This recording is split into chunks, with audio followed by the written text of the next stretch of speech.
to the Talking Sports Traders podcast. I'm Sean, I'm with Pete. Pete, right? Good. Nice one. We do apologise on the podcast last week. Can't remember what our excuse was, to be honest. Last time it was audio issues. Yeah.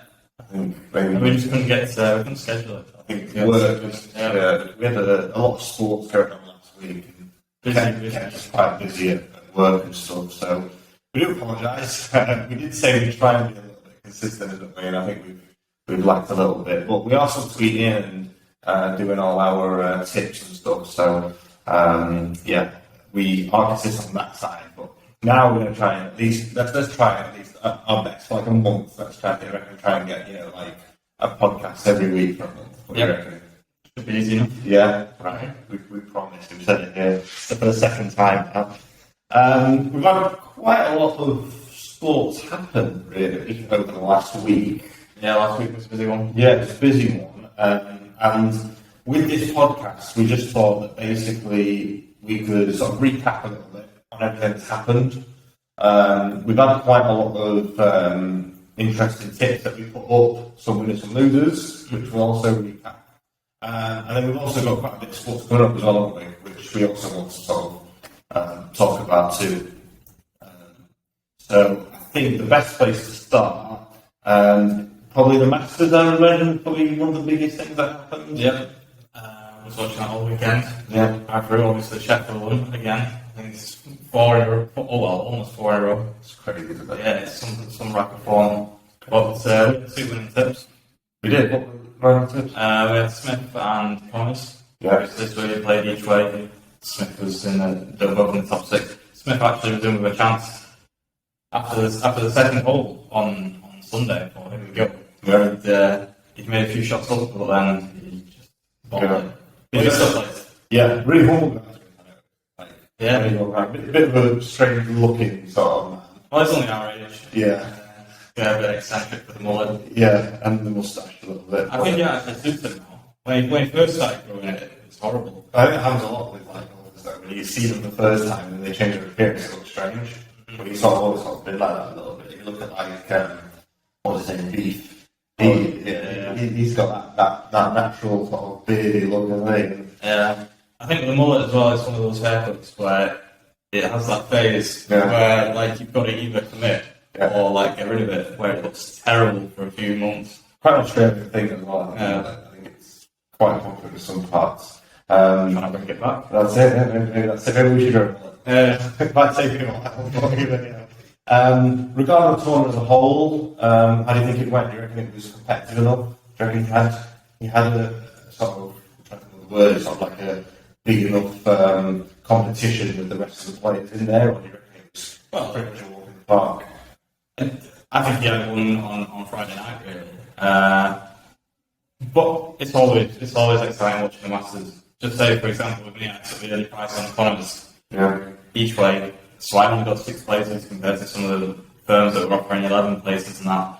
And right up until the last, I was just so gripped with Connors. So he actually went back-to-back birdie on 17 and 18. That's mad, yeah. To get the place. And on 18, it was a 21-footer that he needed to put, and he put it. So for me, that was well exciting. I wasn't even focusing at Sheffield at that point because he'd already had it won. So yeah, with golf, there's always markets. If Smith would have maybe been a few more shots behind, a lot of the firms would have done better without Sheffield. So you can always get excited with golf. Yeah, 100%. I've actually got a novelty bet for this week. Go on. So there's this guy called Morgan Hoffman. Okay. He used to be like 5 or 6 years ago. He was one of the top amateurs. He came on tour and then he got diagnosed with a muscle disease. And he went off to Costa Rica and started living off the land. One of those guys, like grew his hair, started drinking his own piss. Yeah. And this is this is his first tournament back since then. So I just thought we'd 250 each way on him. Oh, so it's got nothing to do with actual how good he is. I think it's a great way to come back. Yeah, to come back. He's one of those who's like vegan diet, drinks his own urine, like. Maybe, who knows? Alright, one of those fairy tale stories. Let's get up to it. And there's obviously a fairy tale story with the Grand National. Yes, absolutely. I think The Grand National was on the Saturday. Obviously, the festival itself was on Thursday, Thursday, Friday, Saturday. So that was sort of entwined with the golf as well. That was going on. So we were quite busy trying to keep track of everything that was happening. We're seeing a lot of bets coming in on Twitter as well, things like that. Nobly Eats being the winner in the end. 51 price. It was 50-1. Did you have it? I didn't have them. No. No, I'm glad you said no, because I asked you so many times for your horses, you never mentioned it. Do you have anything? No, I only had the Vinci Williams come order. Alright. And I think it finished. Yeah. It's at least something. It's a question at all. Yeah. How many finishes did we have? I can't remember. I don't think it was like 12-ish maybe. No, but another friend at work, he found a bet on Ladbrokes, I think. It was that they had over or under on the win distance. So the last horse that finished, whether it was going to be 100 plus lengths behind. Right. And I think the one that finished, like completed the race last, was something like 237 lengths behind. So, Jesus Christ. But yeah, it was a nice story because obviously he'd announced that it was going to be his last ride. He's been around the block for ages. He's won a Gold Cup. He's Father-son combo as well. well, the father owns the horses, and it's, what a story to go out on.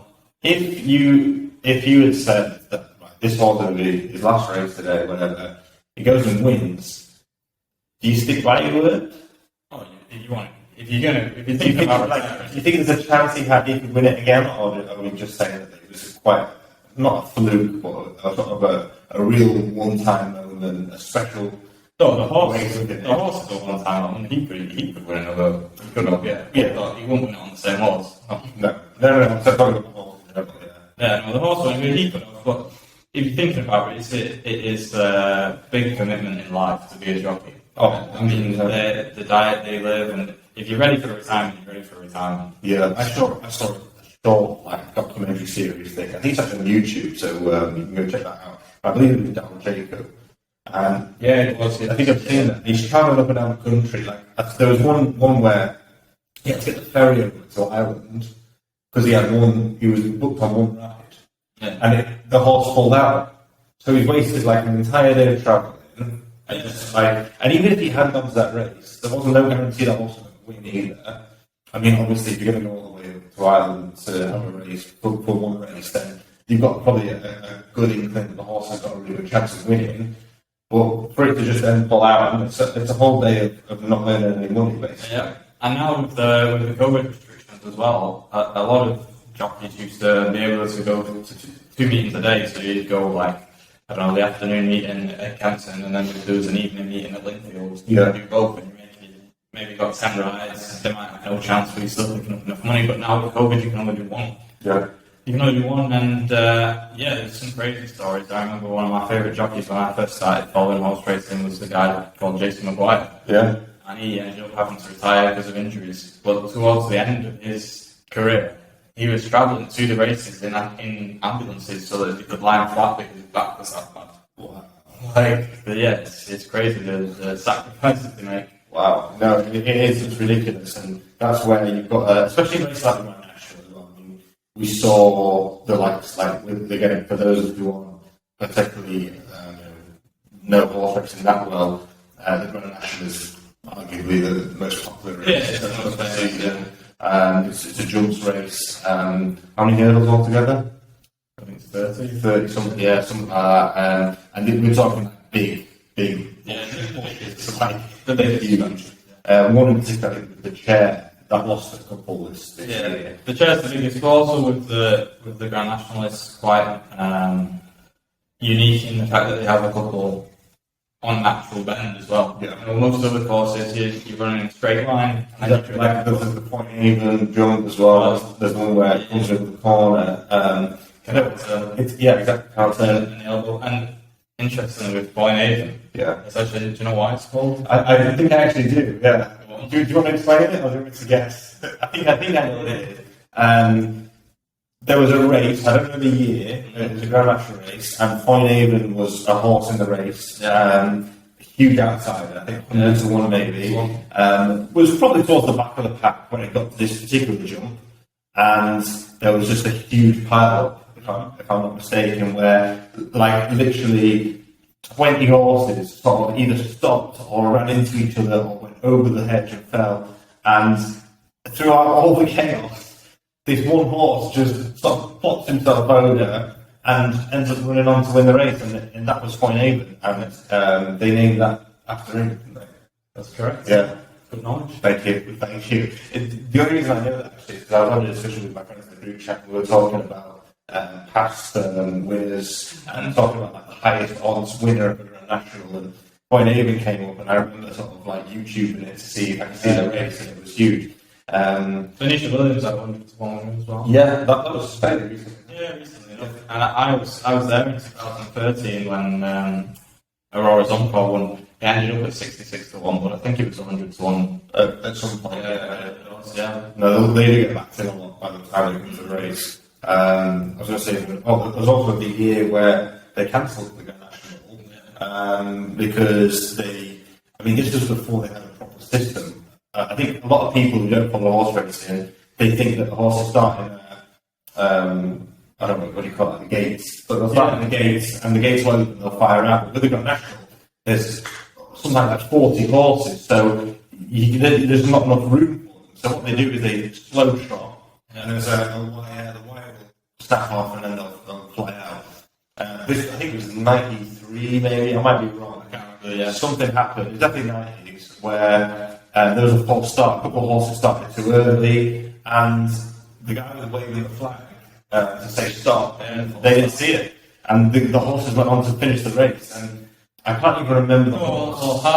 Half didn't. That's half of them saw the flag and didn't start. Yeah. And the other half just started. Exactly. So there's no way that it was. No, you have to go for the winner because the race never was. Yeah, the race never was. The jockey who never won the national technically did sort of, So yeah, some interesting antics over the years at national, but we love it, especially as horse racing fans. And this year just didn't disappoint at all, did it? I think there was some disappointing fans for some horses who, like sort of Rachel Blackmore, and Any Second Now. Well, Any Second Now ran really well. He ran well. I think a lot of people probably thought he could have won it.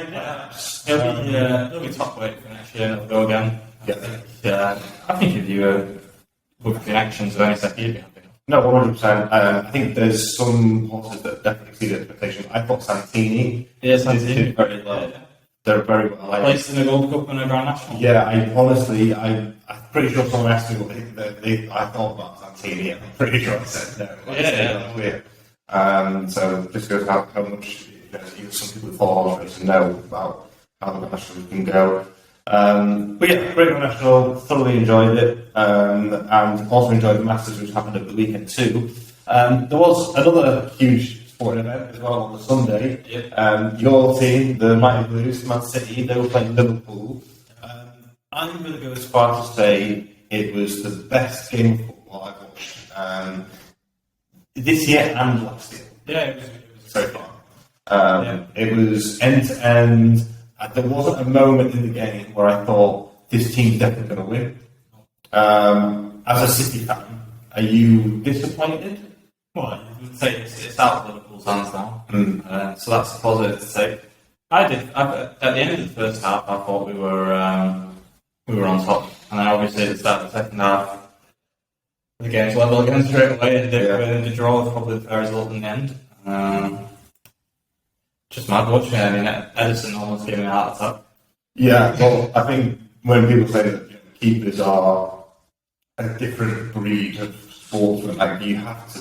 I've been a goalkeeper, so I know the level of responsibility on your shoulders. Because you have to remember, if you're at a back four, for example, you're one of four. Yeah. As a goalkeeper, you're on your own, so you have to have sort of balls of steel, essentially. Yeah. And Edison is literally like the epitome of that. I mean, how he there was no emotion.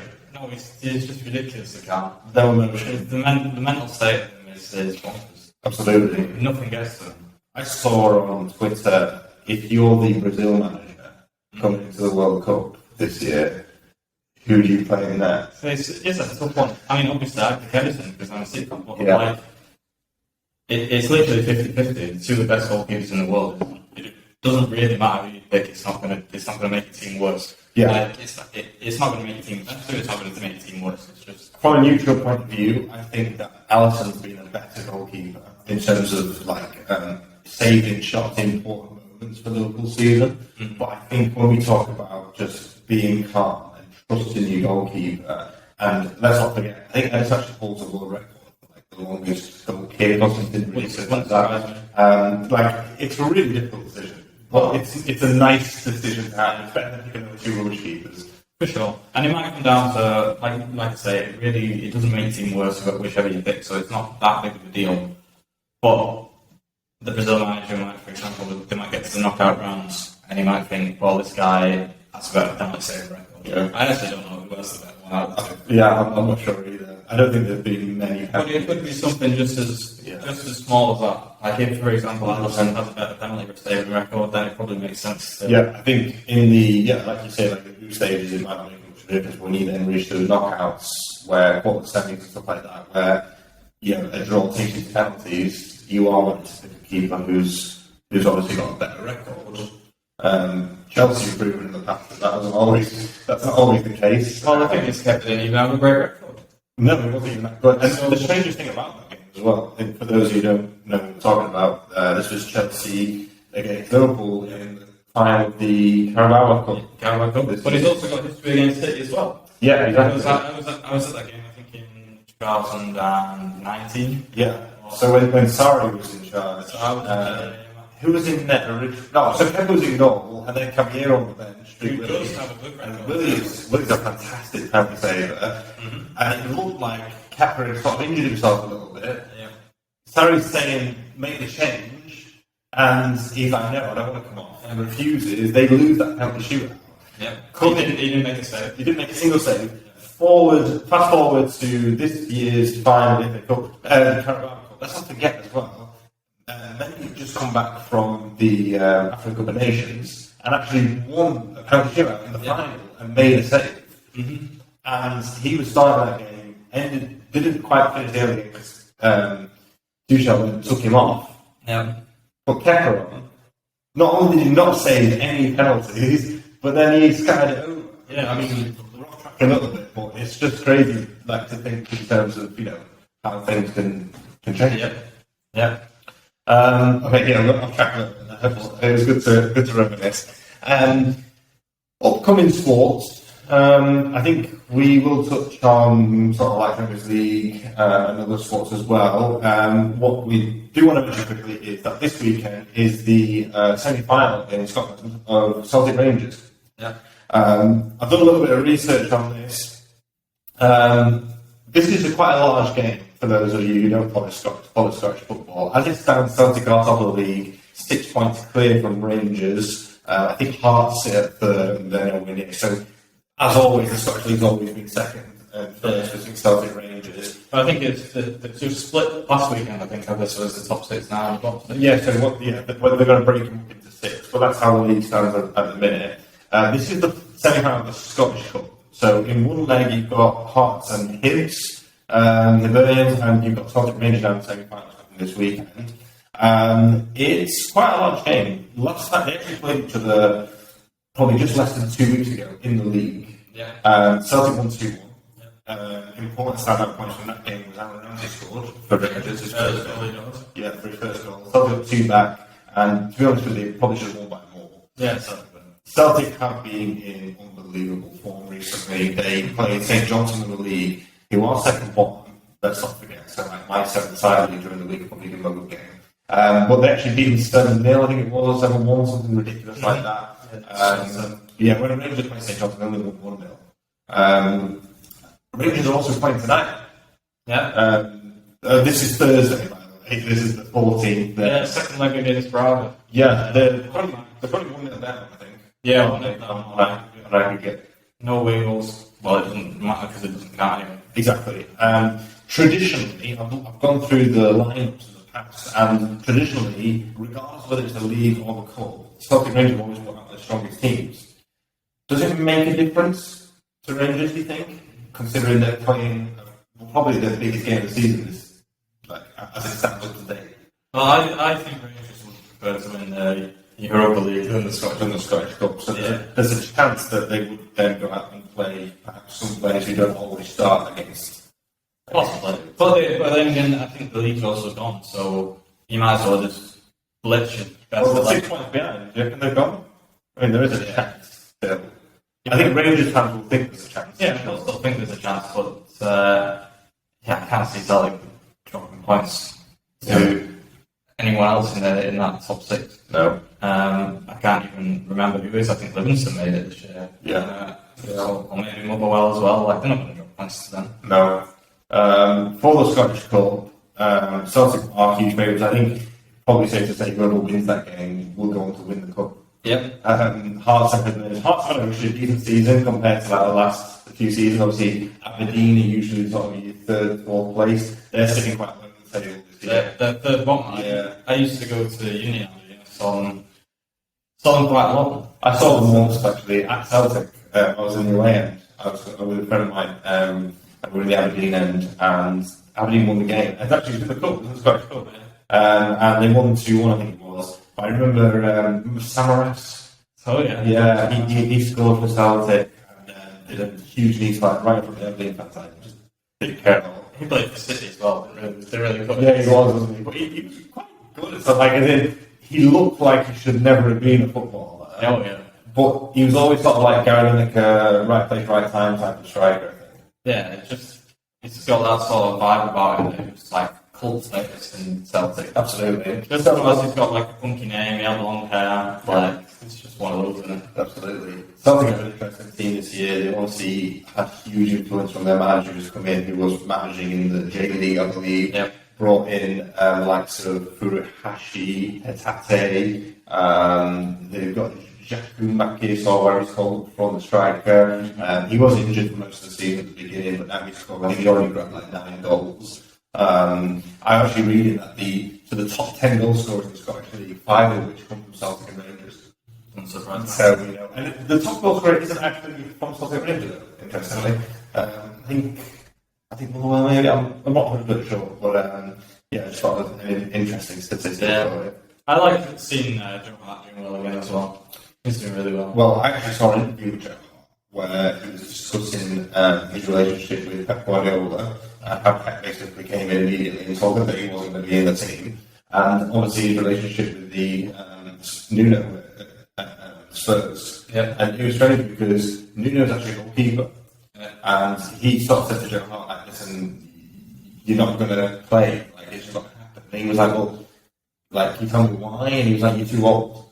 He was like, your body's your body's ready to stop. And he was like, well, how do you know what my body's like? You know what I mean? And I think he's found a really good position at Celtic. Yeah. He gets European football. He gets to start every single game because he's by far the best keeper. They have, I think, one guy called Ben, who I've been saying for years is terrible. And they've got another young lad as well who wasn't great. So, and he's had a fantastic season, Joe. Yeah, he's been playing really well. Yeah, I follow him on Instagram, so I get all of it. Yeah. He's really enjoying it. Good cricket as well. Yeah, Good he's good cricket, yeah. And in terms of Rangers side, Aaron Ramsey, in terms of bets, if Morelos starts, him for a yellow or red card is pretty much more of a banker than him scoring a goal, I would say. Well, I should have actually put the tip up yesterday, but I backed a red card yesterday in the Champions League. Oh, yeah. So it was so obvious. It was so obvious. Well, actually, I came home and managed to catch the last 10 minutes, and as soon as the draw happened, I'm on my bed, trying to place it, and everything was just stopped. I'm like, oh, too late. It was a great 0-0. I mean, we were from the City point of view, we were looking pretty vulnerable from 70 to 85 minutes. So the fact that it was just bonkers that they did that. Yeah. If they just got on and played quickly, we were under the cosh. Really under the cosh. I don't know why. It just Absolutely. We got lucky that they were so hot-headed. 100%. If they had got down and played, they would have had a couple more chances for sure. Definitely. We transitioned a little bit onto our next topic right there, but as a summary, just for Celtic Rangers before we move on, we do think it's going to be a Celtic win. I do think both teams to score. It's a good shout. Yellow cards galore. If Moreno starts, I think there's going to be a red card in there. I am going to go with Celtic, and I'm actually not going to. I don't think Hearts will beat Hibs. I think Hibs will win. They've good form recently. They also won this cup a few years ago. They beat Rangers in the final last minute header. So I think it'll be a Celtic Hibs final, not Celtic Hearts, and I think Celtic will go on to win. Having said that, I would love to see Rangers win tonight against Braga. Hopefully. Yeah. And it would be nice to see West Ham as well, and then you'd have West Ham and Rangers maybe. Yeah. Leicester in the Conference League, so it could be nice. For sure. But then that's Spurs are out. Spurs are out. Yeah, because they had that COVID game against was it Vitesse or whatever? I can't remember. Yeah. They didn't get any points, but I don't think they wanted to be in this anyway because it would have dampened their top four hopes, and it looks like maybe they're going to get top four. 100%. Okay, let's move on then. European football. We have the Champions League. Yeah. We did touch on it a little bit, but I think it might be quite good to go back to it. Let's start with the City game, shall we? Yeah. Your thoughts on that? Like I said, we were right under the cosh second half for sure, but I think that's one of the more mature performances that I've seen from City in the Champions League. I say if you see City from 4 or 5 years, especially pre-Guardiola, there's no chance that they would have kept their heads there. That was a performance of a team that knew exactly what it was going to take and how they were going to deal with it. Yeah. They won't experience an atmosphere like that again for years. Yeah. It was so hostile, their fans were great, the ref was letting tackles go, and everyone managed to keep their head. There was a few injuries, but even towards the end, the players decided to work out what they needed to do. There was a lot of shithousery from both teams. Yeah. Grealish obviously coming on, winding up Savage, Foden rolling back. It's unbelievable how Savage can get it. Unbelievable. I mean, I saw a headbutt. I saw a sort of punch. It was sort of like an arm, flailing arm. He grabbed Grealish's head and pulled him, and he did that in the first leg as well. Yeah, and he was grabbing Foden. And he started. I mean, in all fairness, what Foden did was ultimate shithouse. Yeah, but that's the thing. There's a difference between shithousery, which is I don't know, gamesmanship, time wasting tactics, part of the game. Yeah. There's nothing illegal in what Foden did. It's just winding you. It's to wind the team up and to waste time. Yeah. I think there's a fine line. Exactly. There's nothing. And Grealish going and Melvin off. That's part of the tactics to wind them up. And Scott Carson saying he wants to fight in the car park as well. But headbutting, pulling hair. No, Savage should have been set up. That's what I mean. If they get into scrap or going round for three, we don't like to see that. That is part and parcel. We see that all the time. But there is a difference between rolling back onto the pitch. Yeah. And then. So it's shithousery, but it's the type of shithousery that we appreciate. I think that's the. And I think that if you were going to say, I really like Atletico because they know what they're doing, everyone buys into it. Simeone, I love watching the shithousery. Well, City beat them with the shithousery. Yeah. So no, they beat them in their own game. And I think that was what. And it's interesting how people can take it, but can't. So people can give it, but can't take it. And I don't think Madrid are the epitome of that because let's not forget. We're talking about a team that has been built around Diego Simeone and how he was as a player, and he has individually carved all those players to be ultimate pricks, basically. And it's they've got away with it a lot, and people now expect it from them, which is fine. We can do that. But then if someone's going to do it to you, you've got to be able to take it. I saw a lot of things on Twitter, and I just don't agree with it. The City did really well to keep their heads. It was a really mature performance, as you mentioned. I thought Foden was unbelievable. I thought Fernandinho, when he came, he was class. There was a funny incident, obviously, this week as well, Fernandinho. Saying to retire, and Pep Guardiola having absolutely no idea about it. Well, yeah, I'm sure he did, because that was in the pipeline last year. But I mean, they asked him during the press conference. He was like, "Was he there?" But yeah, I think it's a really, really strong performance. I think that now puts City into a driving seat to go on and win that, win the Champions League. They don't have the easiest group.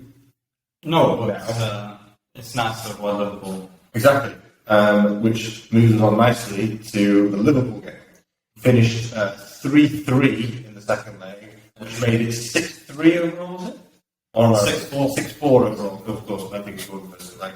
I think the first thing to say is unbelievable performance from Benfica. They went out with their heads high, scored 3 goals against Liverpool in general is not an easy thing to do. And I think there were some fantastic players there, like Nunes. Yeah, Nunes. He looks like he's going to end up in the Premier League next year. And I wouldn't be surprised to see him at Liverpool either. Yeah, I'm not sure where he's going to go. I think United are after him as well, but they're after everyone, aren't they? who knows what's happening with United? That could be a whole podcast episode. We could do that for 2 hours. Definitely.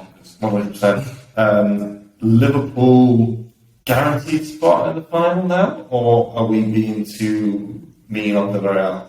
That would be mean on Villarreal. They've got to the semi-final on merit. Yeah. Anything can happen. I mean, obviously you have Liverpool massive favourites, but it's a Champions League semi-final. Yeah. You know, you wouldn't back against them at home. Whether they can keep their heads in Anfield for the second leg, if it is at Anfield, I'm not sure. And with City's game, we're at home in the first leg. I think it does make a difference. No, you prefer to be at home in the second leg, in the semi-final. Yeah, for sure. So I think that will have a bearing. But I must admit, I don't know which way around the Liverpool legs are going to be.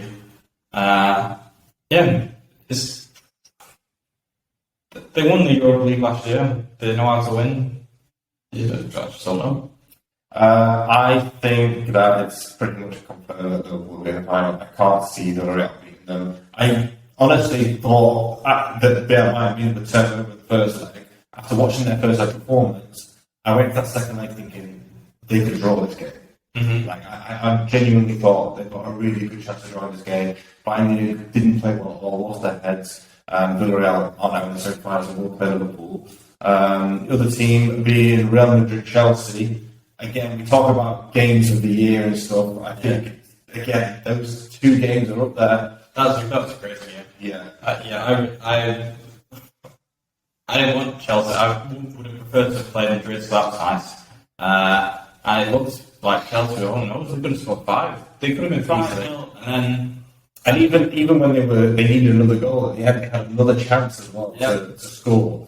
I think that Real Madrid probably didn't deserve it overall. I think Chelsea definitely created more chances. Well, it was that crazy period, like 20 minutes in the first leg, where they let Benzema score that hat-trick with just mistakes. Yeah.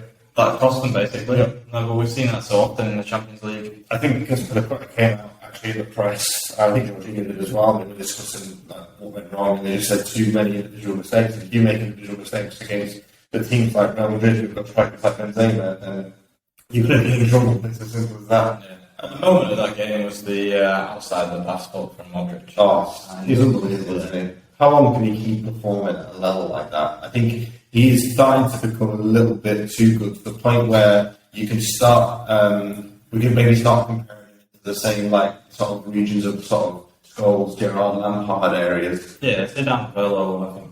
Yeah. I think it's better than Lampard, Gerrard. But he's been the whole of that midfield is just not aging. They've got the start of Cruz and Casemiro as well.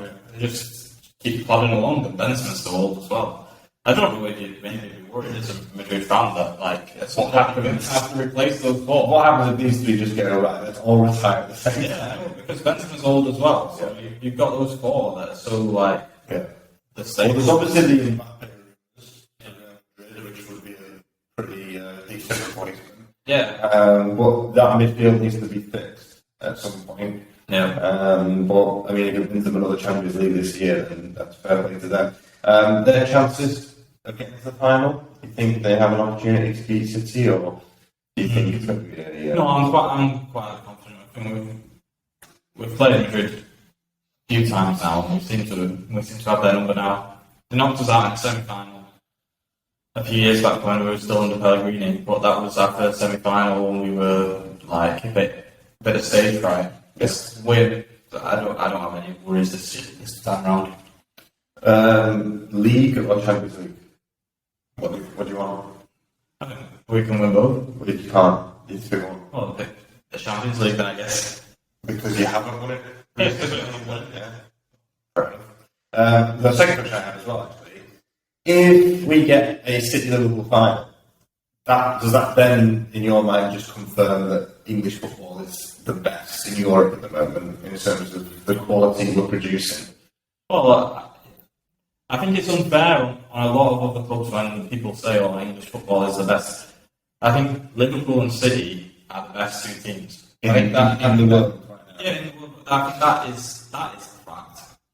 And then after that, who knows? So having said that, if we end up with a Real Madrid or else final, no, I still does that change? Does that turn the table? Does that say that Spanish football is the best at the moment, and those two are the two best teams in the world right now? No, I just say that they fluked two semi-final results. You're going to go into it. I imagine City will be 1-4 to qualify, and Liverpool will be 1-6 to qualify. Yeah. If the two Spanish teams get it, it's going to be huge shocks. Yeah. So even if they do, you're allowed to lose in one game. Liverpool and City, the best team, two teams. They've got the best two managers in the world right now. Some of the best players. Yeah. City and Liverpool, miles clear. City and Liverpool miles clear of Chelsea. So you can't say that the whole of English football is better when it's just the two teams. For sure. And I think as well we have a couple of injuries. That look like De Bruyne and Walker. Well, no news has come out yet. I think Pep did say that. Yeah, well, it's just managers using mind games. Like I say, he knew that Fernandinho was gone, he just wanted in the press. That's the best way of looking at it. Yeah. That's the best possible way of looking at it. Yeah. Realistically, he probably just didn't know. No, he 100%. You don't know that. Yeah, it was. You're telling me that Fernandinho was not told Guardiola? But he might just with his English and stuff. They asked him, he went, it's English. The guy can speak fluent English. You probably won't worry him. They've got plenty of time left, No, they would be 100%. City's plans are not off the cuff. Yeah. if they would have, it's such a well-run club that there is no way that they didn't have this plan. Okay. There's no way that they were umming and ahhing about giving Fernandinho a contract. It would have happened. You reckon? Yeah, no City player is in a last year's contract. You reckon Guardiola knows about the injuries to De Bruyne and Walker? No, what I'm saying is it's too early to say. Okay. Well, he did say he was worried. Yeah, when he comes out afterwards, of course he's going to say worried. Are you worried if they come out and they're injured? I think if they were seriously injured, it would have already come out this morning. If they're going to miss... Well, I guess Champions League is after the end of the Premier League. They could miss the semi, though. Yeah, the semi's on the 26th. So maybe... not worried about. Okay. I don't think LeBron would have played this weekend anyway. No? No. He would have rested him for the... Probably makes sense to be fair. Okay, let's move on from football. We'll wrap it up soonish, but there's a quick mention on the darts. Not something we've touched up on at all. Darts is actually something we do quite like. We've been down to the local darts club near you, had a few throws, haven't we? Absolutely. And I think probably something we'll try to keep up. Yeah. I've definitely enjoyed my time down there. And having a passion for darts comes with the passion for watching darts. And that is what we are. We do enjoy our darts. We have the World Championships at Christmas. Obviously, Peter Wright is now number one in the world as well now. However, there is the Premier League on at the moment. Now, for those of you who don't know the format of the Premier League, basically, every week they go to a different city. Now, the Premier League, it's the top 8 in the world, but sometimes they change it. Sometimes they'll not do it top 8, but they'll just pick 8 of the most entertaining players. Just a thought on that, actually. Do you think it should be top 8? Or do you think they should, if there's a guy who's more entertaining, who's like 10th or 11th, then he deserves a spot? Well, you can see why the darts do it. They love the entertainment factor. Everyone wants it is a product, isn't it? Yeah. I actually compare the darts to talk about the WWE and the UFC a little bit in terms of you have a walk-on song, you have a nickname, you have that persona, you create a character of it. So I saw an interview recently with Paul Nicholson. Those of you who know Paul Nicholson is, he was a darts player. I think he's up for us a bit now and then. He represented Australia. He was actually from Newcastle originally. And he had this sort of matrix look to So he had like dark sunglasses when he came on, and then as he got on the stage, he'd take his sunglasses off and put his reading glasses on. So he went from like this evil character to like a bit of a nerd in the space of a couple of seconds. And yeah, he was saying the same. Like, you know, it's good to have this sort of character because you get more sponsorships that way, you get more money that way. It's simple as that. Look at like some sort of Conor McGregor in the UFC. He ran his mouth, and now he's a multi-millionaire. And he actually hasn't had that many fights either. You know, just because he's that everyone wants to see him. Sorry. Exactly. We speak about entertainment as well. Gerwin Price, who is second in the world, he announced today that he's actually going to change his walk-on song. It is quite big, actually. I'll tell you why. So his nickname's the Iceman. Yeah. Walks on to Ice Ice Baby. I mean, which is perfect. Like, everyone loves the song. He's changing it to Raw by Katy Perry. Yeah, that's a bit weird. That's how shit's that. Like, it doesn't even make sense. Then what? Is that because, I don't know, his daughters maybe? He said that he was in the car driving home with his kids, and it was on, and they were like singing it in the car, and they had this moment of like happiness, and then all of a sudden he was like listening to the words, and he was like, oh, you know what? It relates more to me. I'm going to change it. Like if he said, all right, I'm going to change my nickname as well to the Lion or something, then it's like, oh, okay, yeah, that like makes sense. That's a good work. Go in the Lion Rabbit. Like, but do you know what I mean? It's like, it's so stupid. Like, he has the perfect combination of the nickname and a song. You're looking at Phil Power Taylor, and he's got like, here comes the power. Like, it's Van Gerwen with the crowd can chant after with it's so stupid. Tonight, there's actually the Premier League in Manchester tonight. First stage of the quarterfinals. Gerwin Price actually going to use that song tonight for the first time. I don't know how it's going to go down. I can't imagine. I mean, he gets booed anyway. Yeah, we'll see how that goes. Big important news in the darting world as well.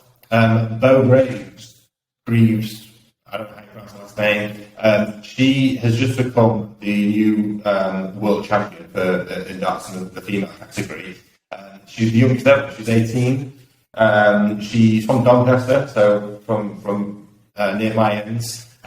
She beat Fallon Sherrick, Lisa Ashton, she didn't face us exactly, but probably could have done. And she beat, I think it was Hutchinson in the final, average 92.5, 5 180s. We are talking about serious darts playing around it. Like, this is her first ever televised tournament that she's ever entered. Obviously, she's been in tournaments in order to get into this, and she's got ahead and just beating everyone. She won the final 4-0. Yeah. Like, Wayne Marden put out a tweet, I've got it here actually, he says, there's at least an argument for Bo Greaves to be called the best female player in the world right now. Her action is absolutely head and shoulders above any lady player I've ever seen. You could be witnessing the start of darting domination. I'm in awe. Most of the time, I think Wayne Marden was speaking out of the glass. However, I think I have to agree.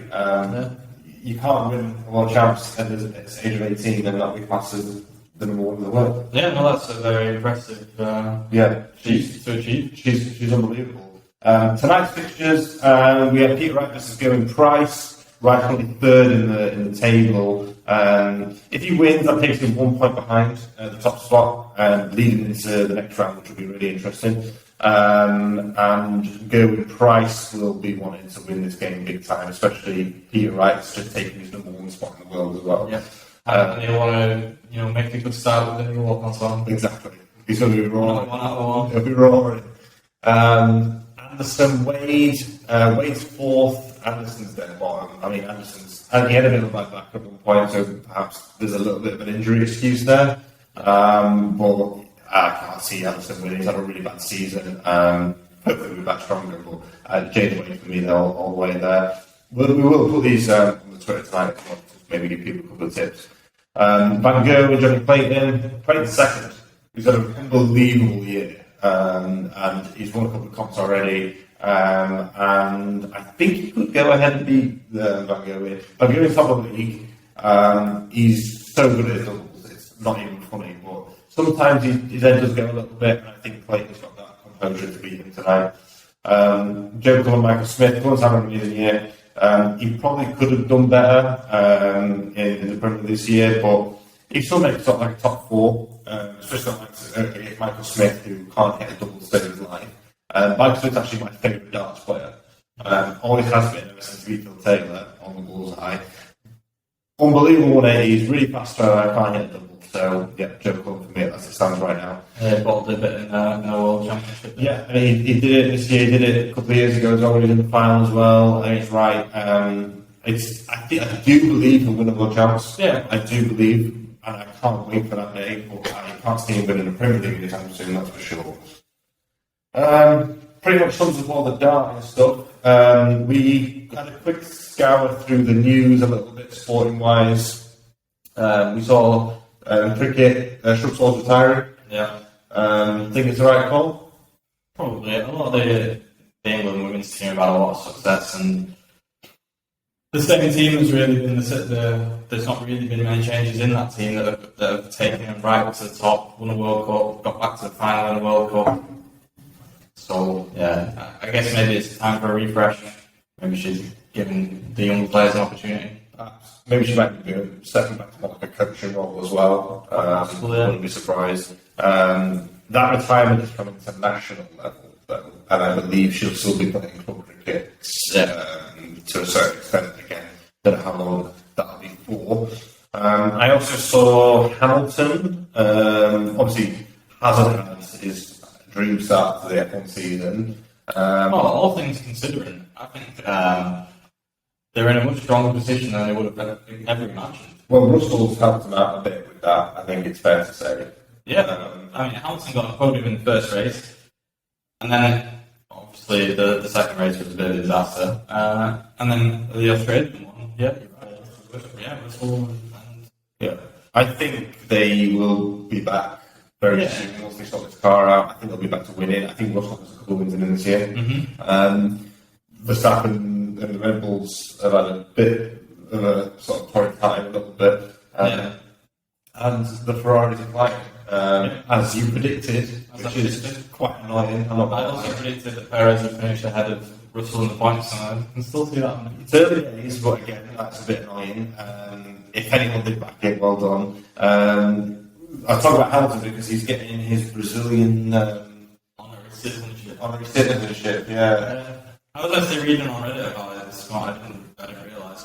But yeah, they've just taken to him massively. Right. Which is weird because when in his first World Championship that he won, he obviously won it in dramatic style, taking over block on that corner and picking Massa. Massa's obviously Brazilian, and Massa never got close since then. So at the start of his career, Brazil really hated him because they all wanted Massa to win. And then since then, he's been saying about how much he loves Senna, he's tribute on his helmet, he's won in Brazil, he always treats him with respect. And Brazilians have just like adopted him like a son. It's crazy.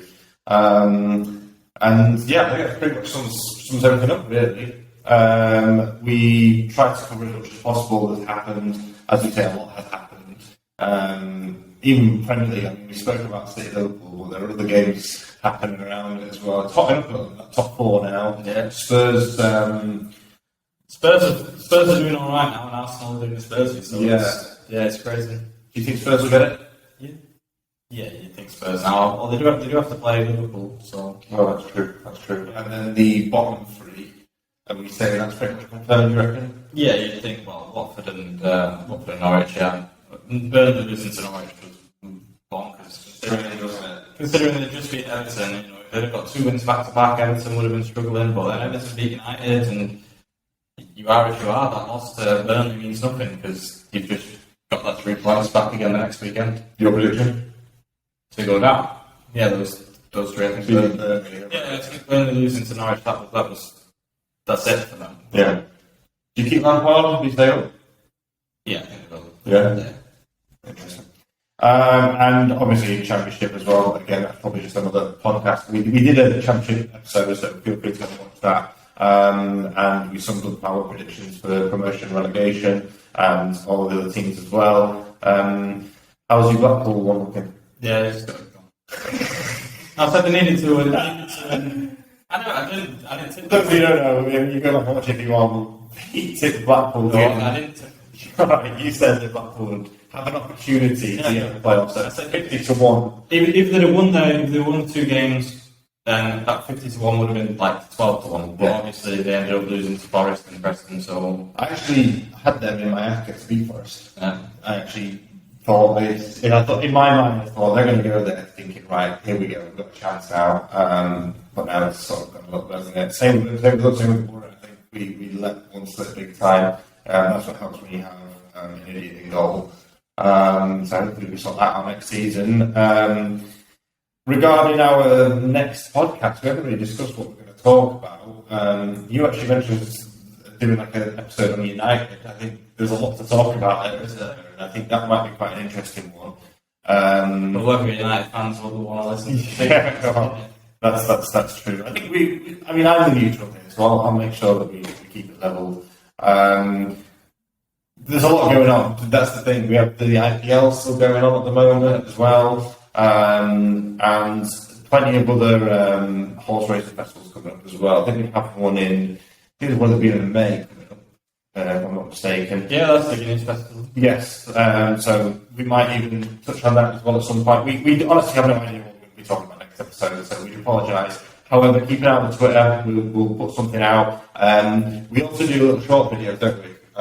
Which we put out on our YouTube channel. Yeah. Sometimes it's Pete giving you a tip. Sometimes it's me giving you a tip about something. So if you subscribe, give us a like, whatever, then you won't miss out on any of the action. And same on Twitter. Feel free to go and follow the links in the description here.